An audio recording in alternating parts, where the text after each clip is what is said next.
Good evening and welcome. Tonight we will be going over the history and geography of Giang in Vietnam. Well, you can't see the name of the country because it's a very long country. We are down in the very south of it here. You can see the very famous Mekong River Delta sprawling out here into the South China Sea. Giang is right up here along the Mekong, and a branch of it, the Hao River. Vietnamese is very difficult. If anyone can fix my pronunciations, please do so in the comments down below. I'd appreciate it. For example, the largest city in this area, I believe it's Long Xuan. Not confident in that pronunciation, but I'm doing my best. This region, you can also see borders Cambodia here to its kind of north and west, which will be important later in its history. This area is a farming community. It's one of those areas that's always been a farming community and always will be a farming community, I believe. It's just been people growing rice here and just minding their own business as best they can. The world has tried to interfere many times, as you're going to hear in a bit, but it's been people farming rice. It also has a big silk industry, which I think is really neat. And two other really unique industries. They have quite a few, but the ones I thought were interesting, one of them was mulberries. When I pull up Google Earth, hopefully I'll find the berry farm that I was ogling the other day when I was researching, because the berries looked so delicious. I have a weakness for berries and like berry smoothies, berry anything. Another one is a fish called basa, which they fish out of the Mekong.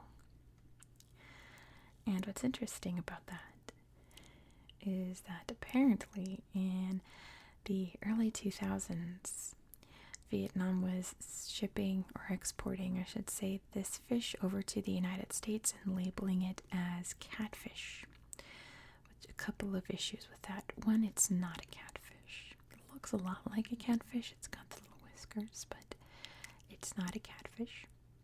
And two, if you don't know, in America here we have a huge catfish industry. Catfish is very abundant here in the US.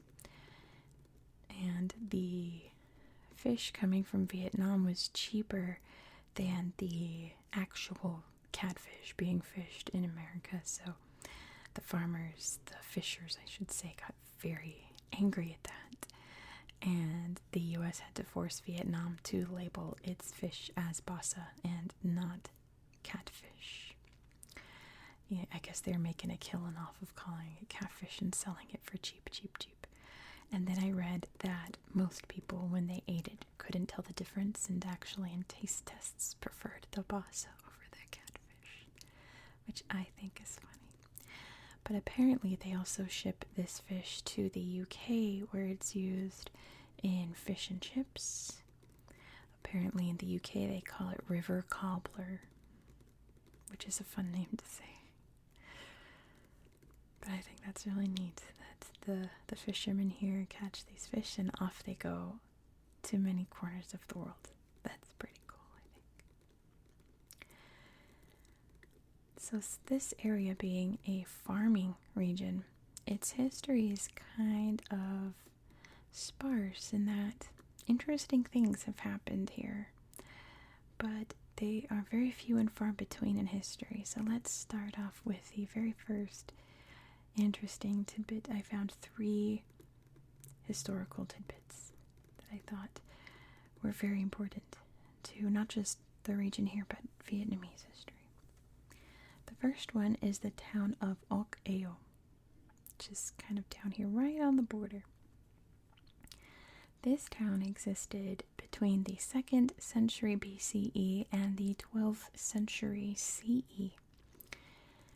They were part of the Funan Empire, which is a Chinese empire, so we kind of assume that the people here were of Chinese ethnicity, but we don't know 100%.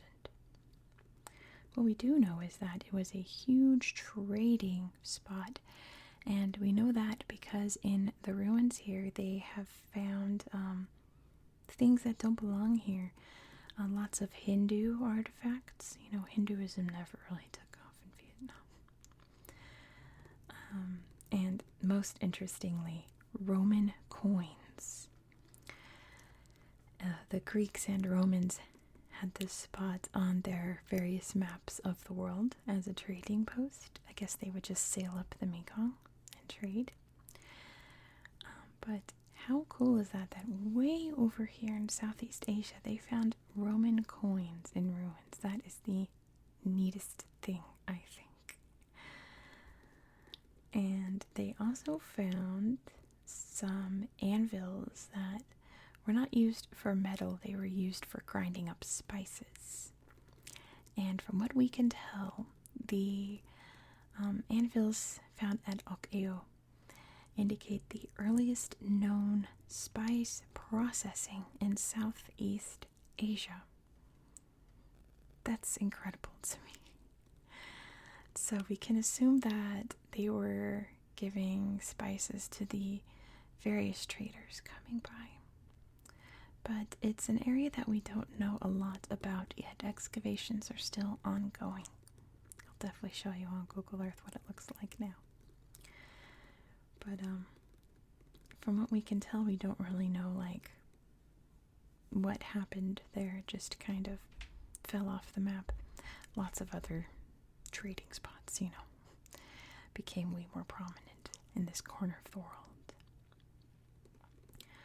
Next, we're going to jump ahead to the 1930s, where here in the city of Longshuyan, a religion was founded. It can be considered a cult. Kind of up to you. I didn't read too much into the philosophy or the founding of it. But from what I understand, it combines very traditional ceremonies, ancestor worship, all the bells and whistles of ancient forms of religion, I suppose. Mixing that with Buddhism and some Confucianism, which there's not a lot of religions like that in the world. This became really prominent when the North Vietnamese communists began to take over the region, because they were very anti-religion, being communists, and they very heavily persecuted this church. I forgot to say the name, but I'm probably going to mispronounce it anyway. It's the Hua Hao. Doing my best. But what I was reading about it is that since then, since the 1960s, they have been kind of suppressed in the government. I wonder if it's because they're not considered like a legit religion, you know. But from what I've read, they are caught in this cycle of protesting for more recognition and more respect, and the government just like shutting them down. Not as violent as it used to be, but still very aggressive, which just leads to them protesting more. And they're kind of just in this loop that's still ongoing today. You know, interesting history tidbit, but a sad one, right? But it gets even sadder for the third one that I have for you, which happened in 1978 in the village of a name I'm going to grossly mispronounce. I know I'm going to say this wrong. Bachuk. Right about here. In 1978, Cambodia was not Cambodia, it was Kampuchea. and it was ran by Pol Pot, the dictator. And I guess they were feeling a little extra brave one day because they hopped over the border, went to this very tiny little village, Bachok, and massacred the town.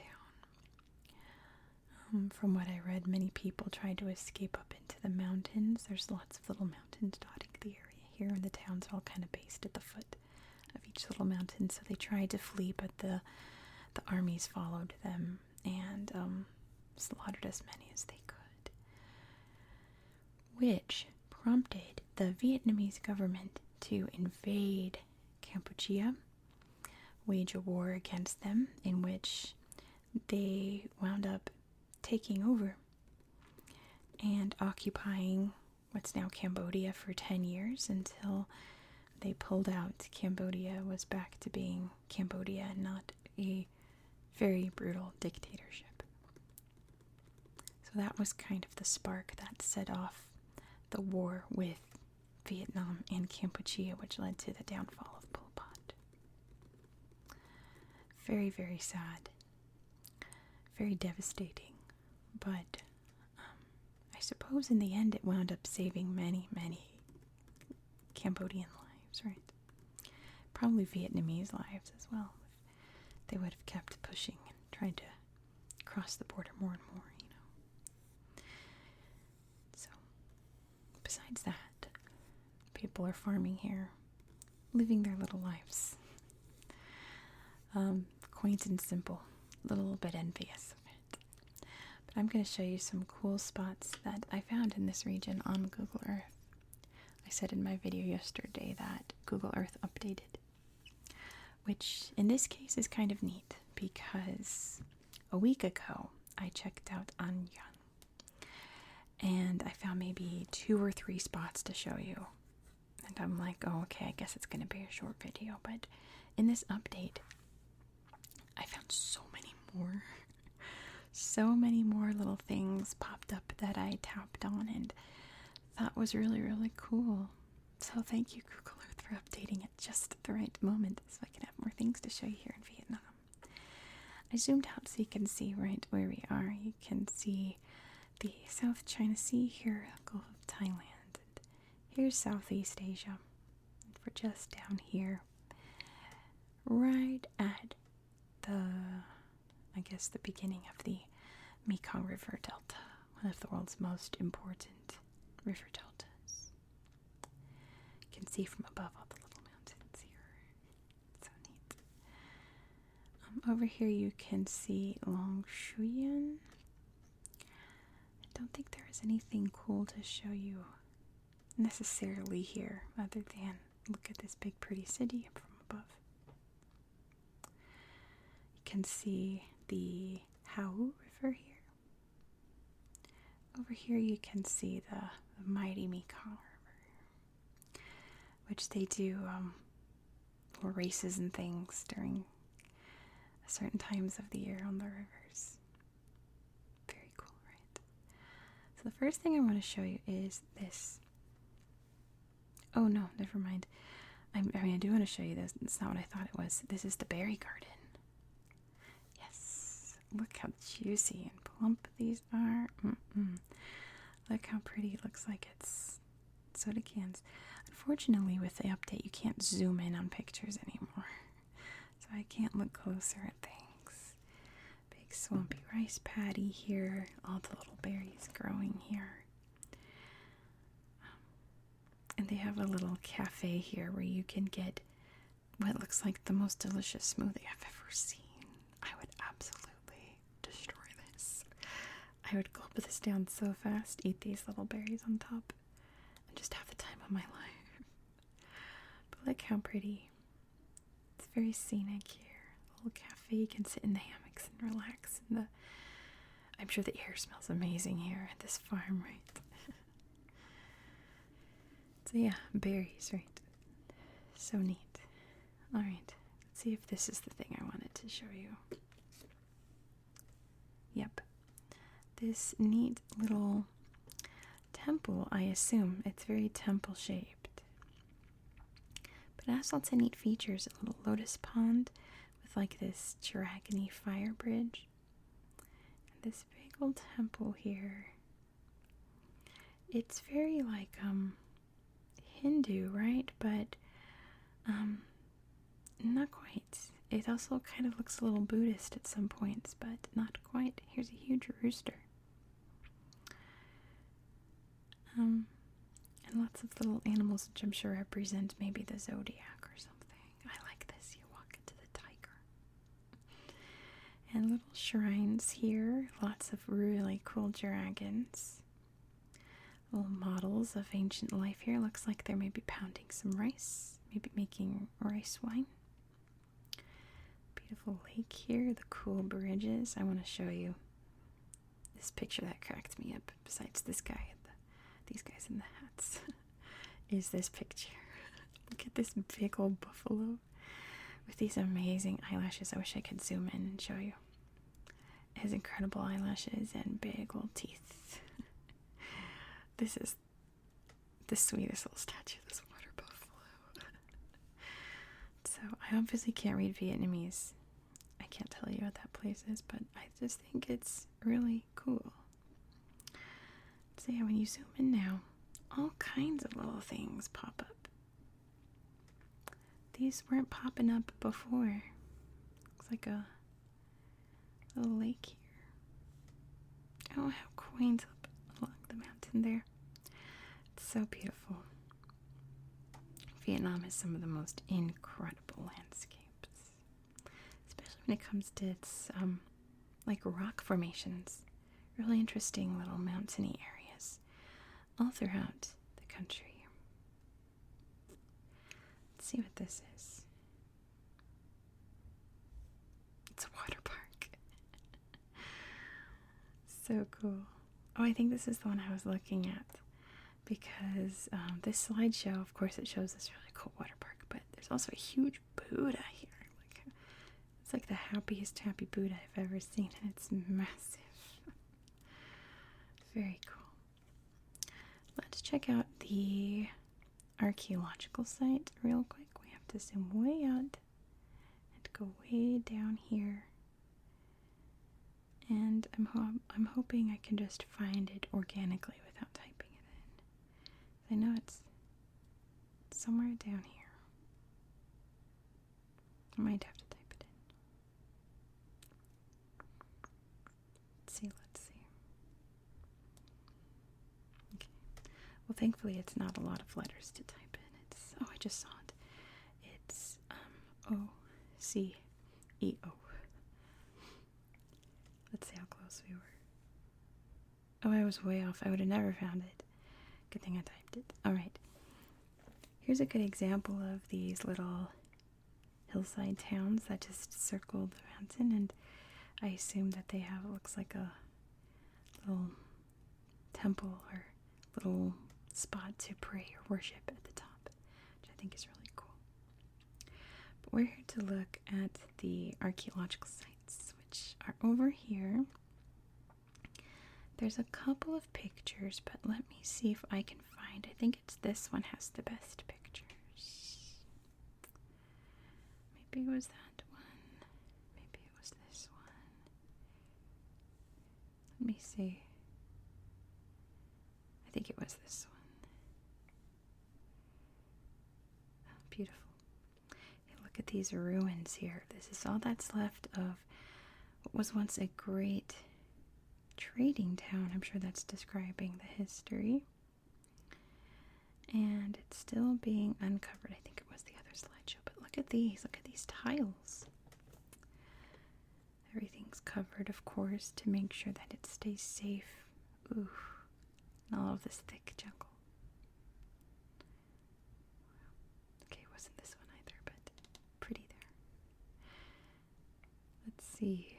Maybe it was... Oh, no, it's this one. This is the slideshow I'm looking for. Incredible.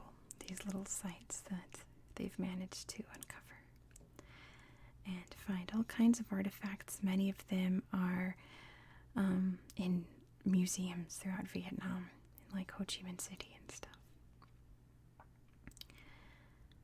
But Really, really remarkable. The beautiful view. There's the little mountainy hill. I wonder if it's really that kind of color or if it's just like the photograph, you know? And if so, if it is the color, is that like moss or mildew? It almost looks like, I don't know. Look, they're here on their school field trip. Let me rotate it a bit. It'll be easier to, oops, I'm so sorry. It'd be easier to see their little school field trip where they look very bored, except these here are doing little finger arts.